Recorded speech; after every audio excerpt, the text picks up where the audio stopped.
Pertama, ada tardigrade, hewan mikroskopis yang dijuluki beruang air karena bentuknya yang gembul.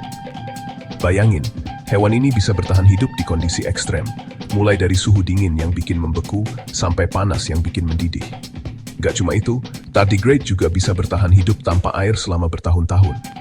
Jadi, kalau misalnya ada bencana kekeringan parah, tardigrade ini santai-santai aja. Begitu ada air lagi, mereka hidup lagi seperti biasa. Kayak nggak terjadi apa-apa gitu. Nah, kemampuan ini disebut cryptobiosis, yaitu kemampuan untuk masuk ke keadaan mati suri. Jadi mereka ini sebenarnya nggak benar-benar mati, tapi lebih kayak hibernasi ekstrem. Hebat banget kan? Selanjutnya, ada Hydra, hewan air tawar yang punya kemampuan regenerasi yang nggak kalah keren.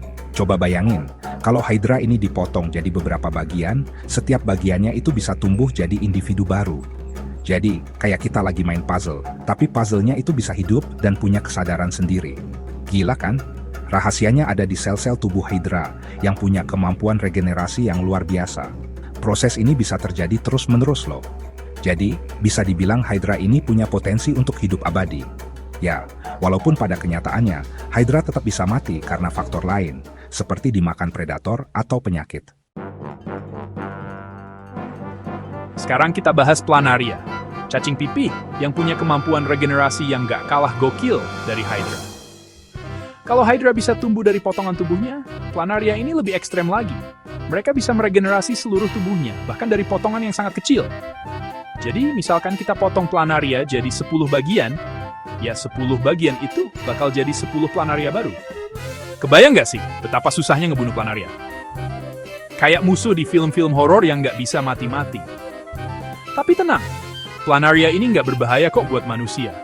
Malah, mereka sering jadi bahan penelitian para ilmuwan untuk mempelajari tentang regenerasi.